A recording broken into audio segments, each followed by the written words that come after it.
ওই যে গাঁটি যাচ্ছে দেখা আইরি ক্ষেতের আড়ে, প্রান্তরে যার আঁধার করা সবুজ কেয়া ঝাড়ে, ওইটি আমার গ্রাম, আমার স্বর্গপুরী, ওইখানেতেই হৃদয় আমার গেছে চুরি। আচ্ছা, এই কথা পরে আসছি। আপাতত আপনারা দেখুন, বুঝতেই পারছেন, আশা করি এতক্ষণ বুঝতে পেরে গেছেন যে এটা একটা পাহাড়। আমার গ্রামের নাম শালবনী। তার ইতিহাস একটু পরে বলছি, আগে এই পাহাড়ের ইতিহাসটা বলি। এটা একটা গল্প কথা উপকথা প্রচলিত। কতই বা বয়স হবে তখন আমার, গ্রামের ইতিহাসটা জানার তখন ইচ্ছাই ছিল না কিছু। বড় জোর ক্লাস 7-8-এ পড়ি। তো ঠাকুমার সাথে দেখবেন ছোট অবস্থায় দিদিমা ঠাকুমার কাছেই বেশি শোয়া হতো আমাদের একান্নবর্তী পরিবারে। দড়ির খাটিয়া, বাইরে আকাশে চাঁদ, জ্যোৎস্না রাত্রি। ঠাকুমাকে বলতাম গল্প বলো। ঠাকুমাকে প্রথম প্রশ্ন ওই বয়সেই, গ্রামের নাম শালবনী কেন? আর গ্রামে যে পাহাড় আছে তোমাদের, ওই পাহাড়টার নাম সিন্দ্রি পাহাড় কেন? কি সুন্দর বিহারীনাথ, শুশুনিয়া, এত সুন্দর সুন্দর নাম থাকতে তোমরা এই পাহাড়টার কেন সিন্দ্রি পাহাড় নাম দিয়েছ? দর্শক, এই যে পাহাড়টা দেখছেন, এটা শালবনী গ্রামের এক ধারে একটা পাহাড়। এই পাহাড়টাতে আমি উঠছি, দেখুন পাহাড়টার এই একদম টপে উঠলাম, একদম উপরে। লক্ষ্য করুন পাহাড়টার দুটো চূড়ো, ওই একটা আর আমি যেটাতে রয়েছি এই একটা। মাঝখানে দেখুন একটা ভীষণ ফাটল, এবং বড় ফাটল। পাহাড়টার বুক চিরে চলে গেছে দুটো প্রান্তে। পাহাড়টাকে যেন ছিন্ন ভিন্ন করে দিয়েছে। কেউ যেন ভাববে যে এটা বোধহয় বোমা মেরে ছিন্ন ভিন্ন করা হয়েছে। হ্যাঁ, বোমাই বটে। ঠাকুমা এই পাহাড়টার সম্পর্কে একটা মিথ বা পুরা কাহিনী আমাকে শুনিয়েছিলেন। আজকে আমি আপনাদিকে সেইটারই শেয়ার করছি আপনাদের সাথে। কামরূপ কামাখ্যা, আসাম থেকে একদল বেদে নিয়ে এসেছিলেন যারা তন্ত্রমন্ত্রে বিখ্যাত। তো তারা এই পাহাড়টায় আশ্রয় নিয়েছিলেন সেই সময়। আজকে যেমন দেখছেন এরকম নয়, ধু প্রান্তর ছিল। তো দুঃখের বিষয়, ওই প্রধান বেদে বা বেদেনীর এই ফাটলটার দিকে লক্ষ্য করুন, তাহলে বুঝতে পারবেন পাহাড়টার নাম সিন্দ্রি পাহাড় কেন। ঠাকুমার মুখ থেকে শোনা। তো ওই বেদে বা বেদেনীর স্বামীকে একটা বিষাক্ত সাপে দংশন করেছিল।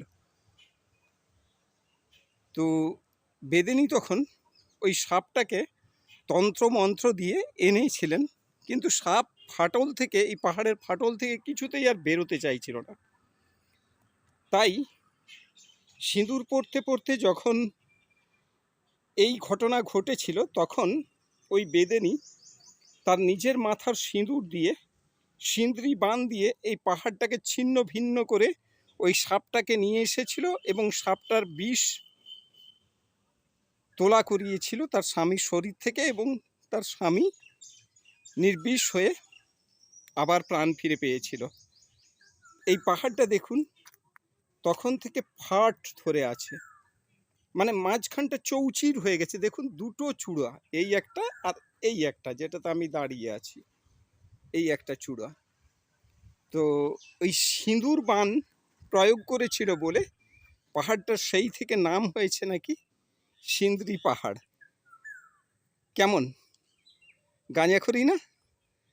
পৌরাণিক কাহিনী, উপকথা, গল্পকথা, এগুলো তো গাঁজাখড়ি হয়, কিন্তু ইতিহাস তো এর সাথেই মিশে থাকে।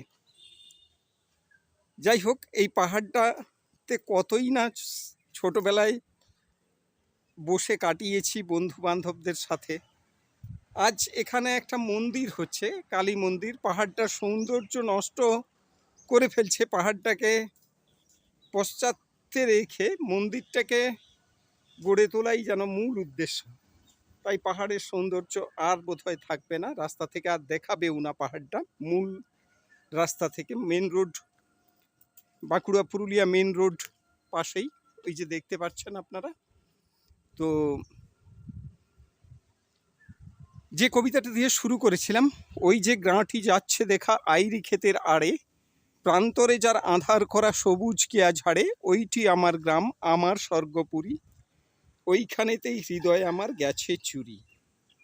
এটা সিন্দ্রি পাহাড় নাম কেন বুঝতে পেরেছেন। আর গ্রামের নাম শালবনী। ঠাকুমাকে জিজ্ঞেস করেছিলাম শিশু বয়সেই, ওই বয়সেই 7-8, কতই বা বয়স বলছি তো, শালবনী কেন, কই শাল গাছ তো নেই। কিন্তু 2-4টা শাল গাছের নজির যে আমরা এখনো দেখতে পাই না তা নয়, কিন্তু ফরেস্টের আন্ডারে বোধহয় 2-4টা শাল গাছ রয়ে গেছে। আর এই পাশ দিয়ে একটা যমুনা জোড় বয়ে যাচ্ছে, আশা করি দেখতে পাবেন না আপনারা। ওই সাদা চিকচিক করছে না বালি, দেখুন নামটাও বেশ গালভরা আছে, যমুনা জোড়। তো ওই যমুনা জোড়ের বালি যখন কৃষকরা সরায় চাষের উদ্দেশ্যে, বালি সরালে ওর বুক থেকে জল বেরিয়ে আসে, সেই জলে কৃষিকার্য চলে। তো সেখানে আমি 9, 10, 11, 12 যখন পড়ি তখন দেখেছি বাবা কাকারা ওই বালি সরাতে সরাতে কাঠের গুঁড়ি পায়। তারা বলতো এগুলো শাল কাঠের গুঁড়ি। আমার বিশ্বাস হতো না ঠিক, আসলে গাছটা তো দেখিনি, তাই বলতাম হ্যাঁ শাল কাঠেরই গুঁড়ি বটে, তাই তো নাম শালবনী। যাই হোক, এই ব্যাপার। আর আজ এই যে হ্যালো আপনাকে বলছি, যিনি আজ থেকে 30-35 বছর আগে আমার বাড়িতে এসেছিলেন, তিনি কাউকে জিজ্ঞেস না করে যদি আমার বাড়ির ঠিকানাটা বের করে দিতে পারেন বা আমার বাড়িতে আসতে পারেন, তাহলে আমার নামে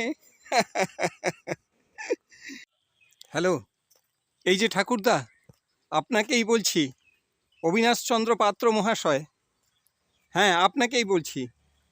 আপনাকে যদি আজকের দিনে বাঁকুড়ায় ছেড়ে দিয়ে আসা হয়, আমি 100% নিশ্চিত যে শালবনীর যা পরিবর্তন, বাঁকুড়ার যা পরিবর্তন, আপনি আর কাউকে জিজ্ঞেস না করে আপনার সাধের বাস্তুভিটায় ফেরত আসতে পারবেন না।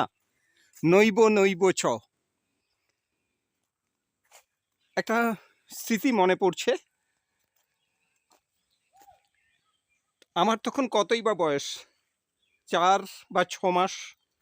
মা বলতেন, ঠাকুমাও বলতেন মাঝে মাঝে, যে ঠাকুরদা নাকি মৃত্যুকালীন সময়টা বুঝতে পেরে গিয়েছিলেন।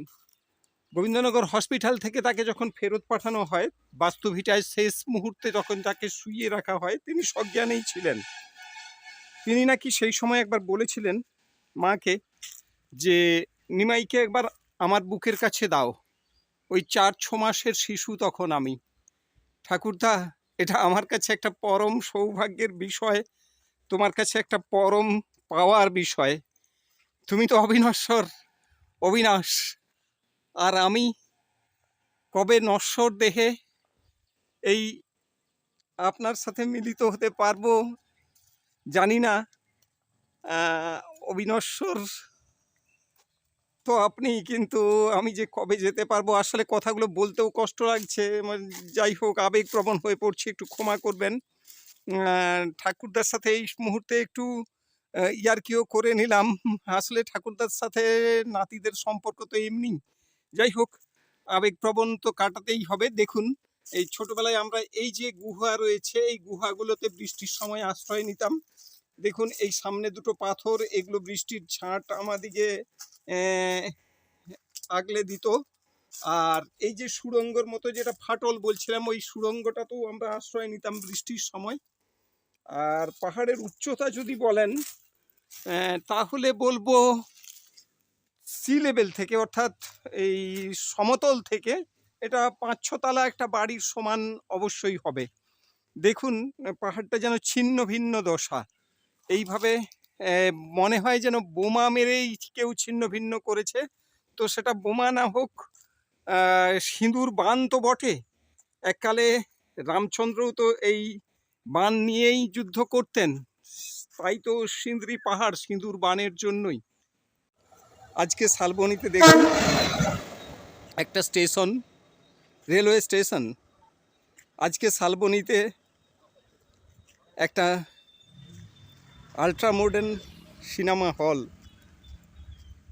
বিড়লা তারামণ্ডলের মতো যার ব্যাপার। আজকে শালবনীতে বাজাজ শোরুম, আজকে শালবনীতে জীবন সুরক্ষার মতো একটা হসপিটাল বিরাজ করছে। আজকে শালবনীতে একটা পেট্রোল পাম্পও হয়েছে। তাহলে আর গ্রামের চরিত্র কোথায় রইল? সেই গ্রামের চরিত্র আজ আর নেই, হারিয়ে ফেলে গেছে গ্রাম।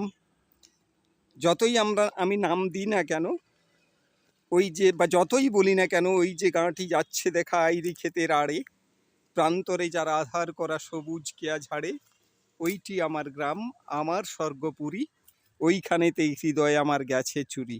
আজকে সেই আইরি ক্ষেতও নেই, আজকে সেই এই যমুনা নদীর ধারে ধারে কেয়া ঝাড় ছিল, সত্যিই ছিল, কেয়া ঝাড়ও নেই। আজ শুধু বিল্ডিংয়ের পর বিল্ডিং, অসম্ভব গ্রাস করছে যেন ইট কাঠ পাথর। বাঁকুড়া থেকে মাত্র, গোবিন্দনগর বাসস্ট্যান্ড থেকে মাত্র 1.5 থেকে 2 কিলোমিটার এই শালবনীর অবস্থান। আজ শালবনীর